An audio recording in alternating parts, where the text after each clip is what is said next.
A melhor amiga do meu noivo tentou sabotar o meu casamento desde o primeiro dia, mas o que descobri sobre a lealdade dele fez-me cancelar tudo. O meu nome é Helena e, durante 4 anos, acreditei piamente que tinha encontrado o homem da minha vida. O Anthony e eu conhecemos-nos de uma forma quase clichê, uma tarde chuvosa numa livraria, ambos a tentar alcançar o mesmo exemplar de um clássico de ficção. Houve uma faísca imediata, um daqueles momentos em que o tempo parece parar. Ele era charmoso, atento e tinha um sentido de humor que desarmava qualquer defesa minha.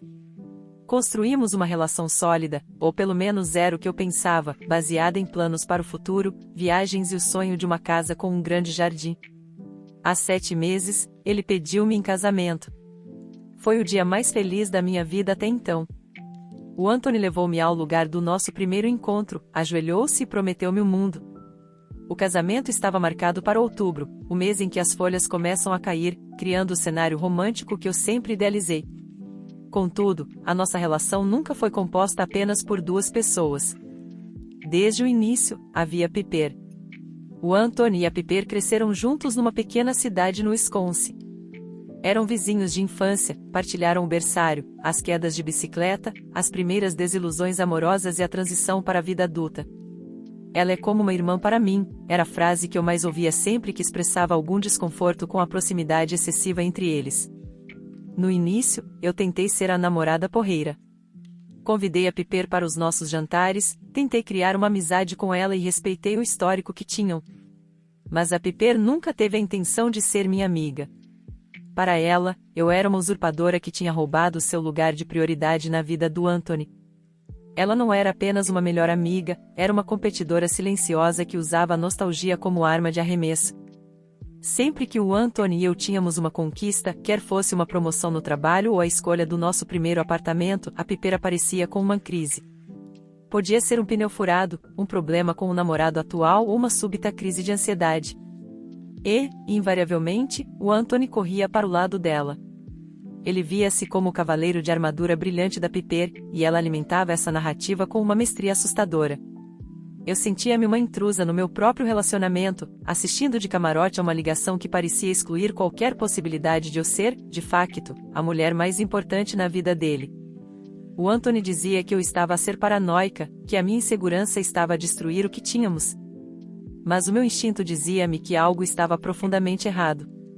Com o anúncio do nosso noivado, o comportamento da Piper passou de passivo-agressivo para abertamente hostil, embora mantivesse sempre uma fachada de boa vizinha.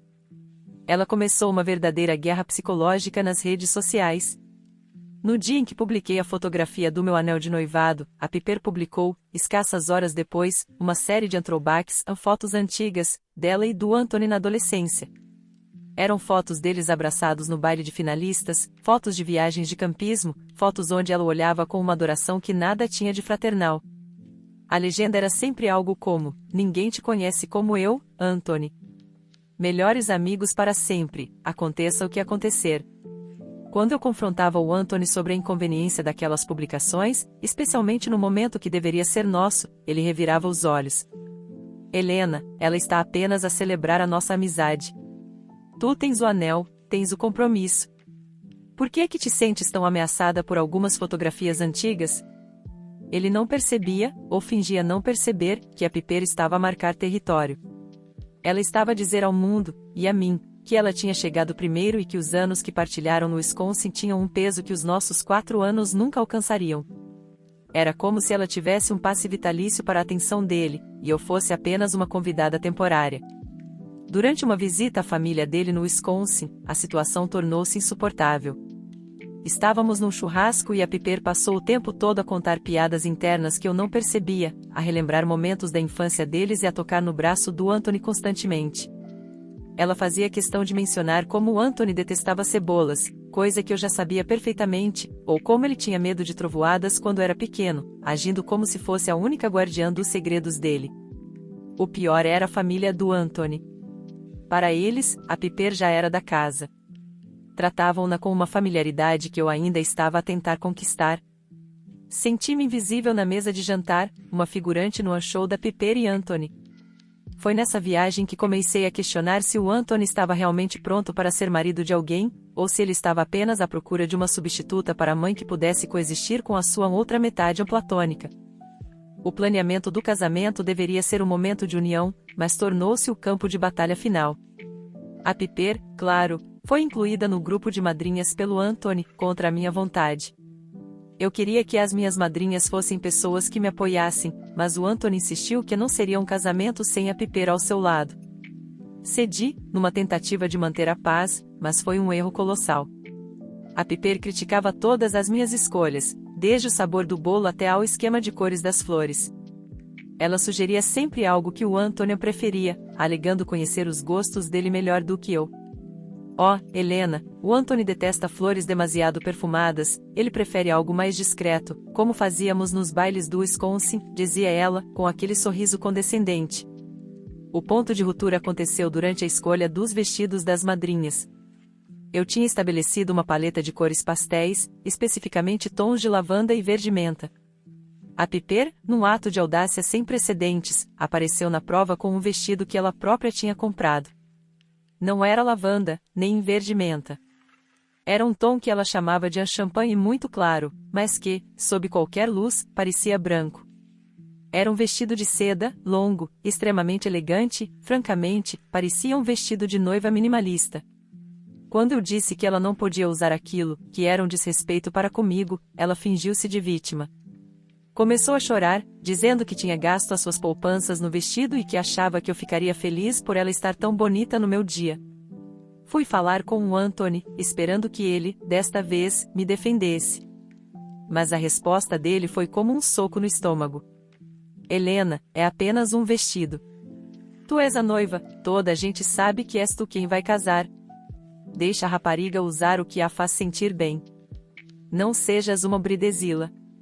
Naquele momento, percebi que o Anthony não estava apenas a ser neutro, ele estava a escolher ativamente o bem-estar emocional da Piper acima do meu. Ele estava disposto a deixar a sua noiva ser humilhada no próprio casamento para evitar que a sua melhor amiga tivesse um momento de desconforto. Comecei a ver o meu futuro como esposa dele, uma vida inteira de concessões, uma vida inteira a ser a segunda opção numa relação que deveria ser sagrada. O vestido branco da Piper tornou-se o símbolo da invasão dela na nossa vida, e a inação do Anthony foi o veredito da nossa falência emocional. Faltavam 3 semanas para o casamento. Eu estava num estado de exaustão nervosa, a tentar gerir os últimos detalhes e a minha própria ansiedade. Era o meu aniversário e o Anthony tinha prometido um jantar especial, apenas para nós os dois, sem telemóveis, sem interrupções. Estávamos a meio do prato principal quando o telemóvel dele vibrou. Eu vi o nome no ecrã, Piper. Ele atendeu imediatamente, apesar da nossa promessa. O rosto dele ficou pálido. O quê? Onde estás? Vou já para aí. Ele desligou o telefone e começou a pegar no casaco. Helena, desculpa, tenho de ir. A Piper teve um acidente de carro. Ela está em pânico. Fiquei sozinha no restaurante, rodeada de velas e de uma comida que agora tinha gosto a cinzas. Mas algo dentro de mim estalou. Decidi não ir para casa. Fui até ao local onde a Piper supostamente tinha tido o acidente. Quando cheguei lá, não vi ambulâncias, nem polícia, nem carros destruídos. Vi o carro da Piper estacionado à porta de um bar, perfeitamente intacto. Entrei e vi-os num canto escuro. Não havia ferimentos, não havia pânico. Eles estavam a rir, a partilhar uma travessa de aperitivos. A Piper tinha o braço em volta do pescoço dele e sussurrava-lhe algo ao ouvido que o fazia sorrir daquela forma que eu pensava ser exclusiva minha. Ela não tinha tido um acidente, ela tinha tido um ataque de tédio e decidiu que o dia do meu aniversário era o momento perfeito para testar o seu poder sobre o Anthony. E ele tinha passado no teste dela, mas falhado miseravelmente no meu. Fiquei a observá-los durante alguns minutos, escondida nas sombras. Vi a Piper pegar no telemóvel do Anthony e apagar as minhas mensagens e chamadas perdidas. Vi o Anthony permitir que ela fizesse isso, como se fosse um jogo cúmplice entre os dois. A traição não era física, ou talvez fosse, eu já nem queria saber, a traição era a destruição deliberada da nossa vida em comum em prol de um egoísmo partilhado. Percebi que o Anthony nunca tinha saído do Wisconsin. Ele ainda era o rapazinho que precisava da validação da vizinha para se sentir importante. Saí do bar sem ser vista, conduzi até casa e, pela primeira vez em meses, senti uma clareza absoluta. A paranoia que ele me acusava de ter era, na verdade, a minha intuição a tentar salvar-me de um desastre iminente. Cheguei a casa e comecei a fazer as malas.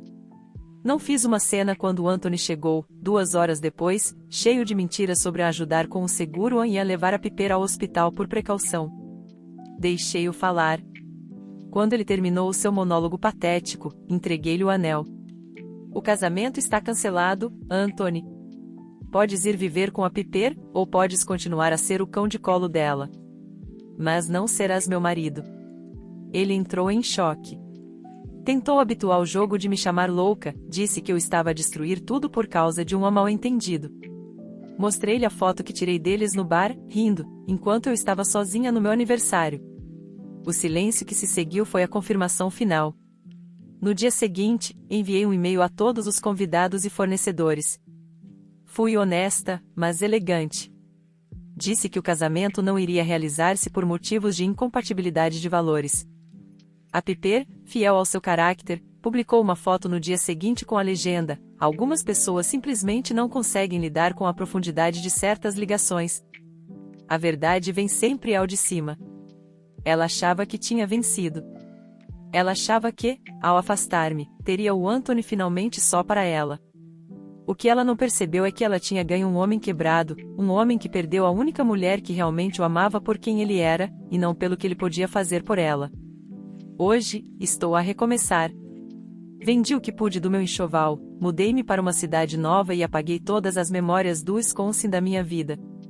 O Anthony ainda me envia mensagens de vez em quando, especialmente quando a Piper tem uma das suas crises e ele percebe que não tem ninguém para o apoiar de verdade. Ele diz que cometeu o maior erro da sua vida. Eu não respondo. A Piper ainda publica fotos deles, mas agora o Anthony parece envelhecido, triste, como se finalmente tivesse percebido que o seu porto seguro era, na verdade, uma prisão. Eu não recuperei apenas a minha liberdade e recuperei a minha voz. Aprendi que o amor nunca deve exigir que nos tornemos invisíveis ou que aceitemos ser a segunda escolha. Outubro chegou e passou, e em vez de estar no altar com um homem cobarde, passei o mês a viajar sozinha, a descobrir que a melhor companhia que alguma vez terei sou eu própria. O casamento que não aconteceu foi o maior presente que a vida me deu.